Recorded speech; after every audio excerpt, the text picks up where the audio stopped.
Des conteneurs qui s'entassent, des navires bloqués. Depuis le début 2024, le secteur maritime fait face à une forte hausse des coûts de transport. Personne ne l'avait vu venir. Le secteur est stratégique. En 2023, 80% des marchandises échangées dans le monde ont transité par la mer, à bord d'immenses porte-conteneurs. Alors à quoi est due cette hausse des prix? Automne 2023. Des rebelles du Yémen attaquent des navires qui s'apprêtent à emprunter le canal de Suez. Ils protestent ainsi contre la guerre qu'Israël mène à la suite des attentats du 7 octobre. Les navires modifient alors leur trajectoire. Pour éviter la mer Rouge, ils sont obligés de contourner l'Afrique, ce qui rallonge leur trajet d'au moins 2 semaines. Une crise régionale qui représente donc un manque à gagner et une baisse de la rentabilité. Les armateurs réagissent. Ils mettent en service des navires plus performants, ce qui permet au secteur d'absorber les coûts de cette crise régionale. Dès lors, on pense que les prix du transport maritime vont repartir à la baisse, mais ce n'est pas ce qu'il s'est passé, voilà pourquoi.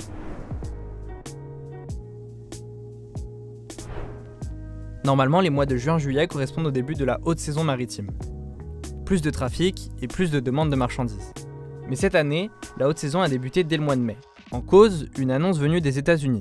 The fact is, American workers can outwork and outcompete anyone, as long as the competition is fair. But for too long, it hasn't been fair. That's why today I'm announcing new tariffs in key sectors of the economy that are going to ensure that our workers are not held back by unfair trade practices.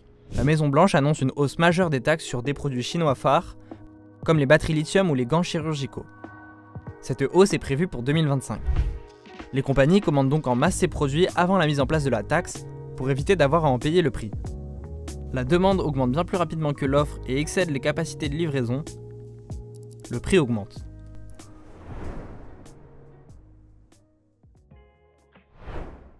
Le secteur maritime est également confronté à un défi structurel. La plupart des marchandises partent d'Asie et surtout de Chine vers le reste du monde et transitent dans les conteneurs.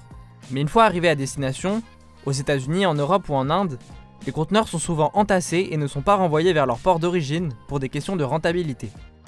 Résultat, les armateurs se retrouvent face à une pénurie de conteneurs dans les ports chinois.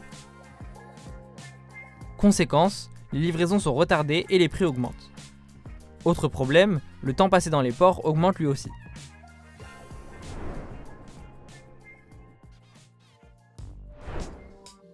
Une demande en hausse et un manque de conteneurs, tout est réuni pour que se produise un phénomène de saturation dans les ports. Ce phénomène oblige les bateaux à patienter en mer avant de pouvoir charger ou décharger leur cargaison. La congestion touche de très nombreux ports, car les logisticiens sont pris de court.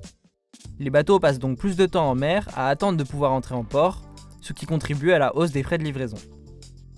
Un effet d'annonce, une pénurie et une congestion, voilà donc les 3 phénomènes à l'origine de la hausse actuelle des prix du transport maritime. Ils démontrent une instabilité structurelle de ce marché, qui reste très fragile face à ce type de déséquilibre macroéconomique.